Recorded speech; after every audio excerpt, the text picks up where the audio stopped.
Hi everyone, Comic Reviewer here. This time reviewing on Green Arrow, New 52, issue number 1. Now, as you know, like Green Arrow, DC Comics did this kind of reboot that either changed characters' origins to some good, some bad, and some could have been better. Now, today I am mainly reviewing Green Arrow issue number 1. I would say that the later issues do get better, as they do bring in newer characters, new twists and turns. And what's actually interesting that Oliver's design is literally based on the Smallville version. And yeah, it looks a bit like Wolverine with the facial hairs. So let's get on the story. It starts off how in Seattle, that is literally like the new 52 version of Star City, they're mainly saying inconvenience is the name of the same people there is so not so much thing as second place anymore.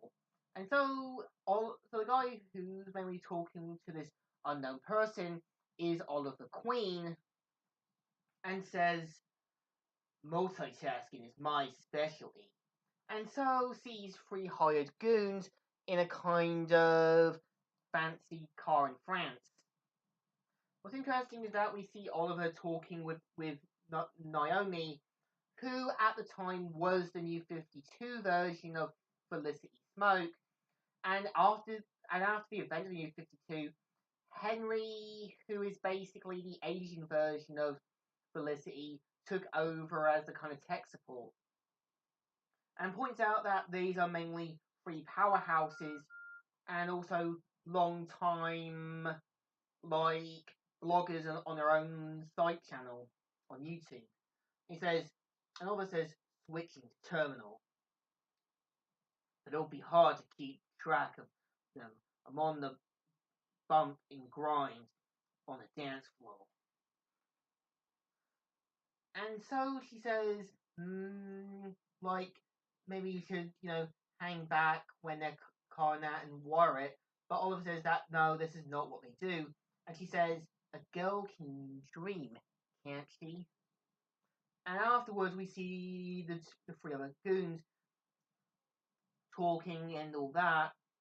So Oliver goes in to prevent them from causing any harm. And Oliver says, dreamed if I do, and dreamed if I don't. And so they go against Oliver, and Oliver has to use his arrows and also his cunning to stop them from causing any harm. And even after the bystanders get out, we've also introduced to Jax, who at the time was the new 52 version of John Diggle. And Oliver says, no, you can't. But what do you say, Naomi? Up for taking us for a ride? And so he fires the arrow into the computer system, and Naomi takes on the kind of role and says, I'm the captain of the boat now. And so takes on the three hench like villains and basically goes against Terry Crew, and Oliver knocks him down.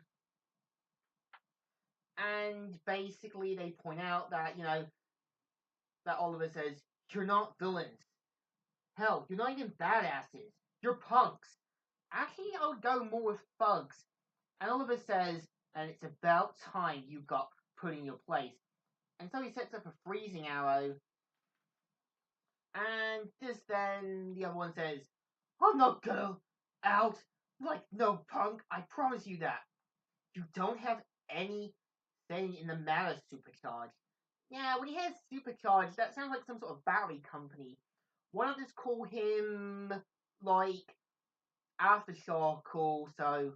So Oliver fires the 2 arrows at Supercharge and basically take him out. And after a while, Oliver comes back to the company to meet up with Jax and Nat, and even talks with his employee Adrian to help talk with the CEO and that.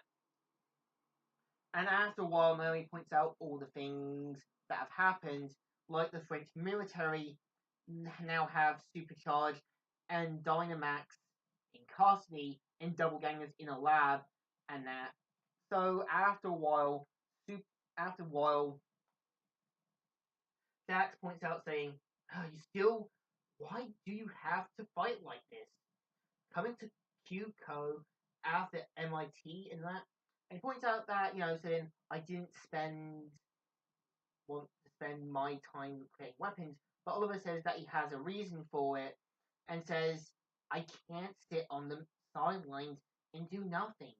I won't. The last time I did, I watched people die. People I should have saved. People I should have saved. That's not going to happen again. Not as long as I can do something about it. And yeah, if you have read Green Arrow issue 0, you'll probably find out. So after a while, Dynamax and that are talking, but just then we're also introduced to the other villains who says, yeah, right, with Green Arrow it's all praised on the web. People are going nuts. Wait till they watch us kill him. And yeah, this is the first issue. So what do I think of issue 1? It's definitely not bad. I think it has a kind of charm to it, but I kind of feel they could have had like something like Count Vertigo, Merlin, or something. So it's definitely not a bad first issue.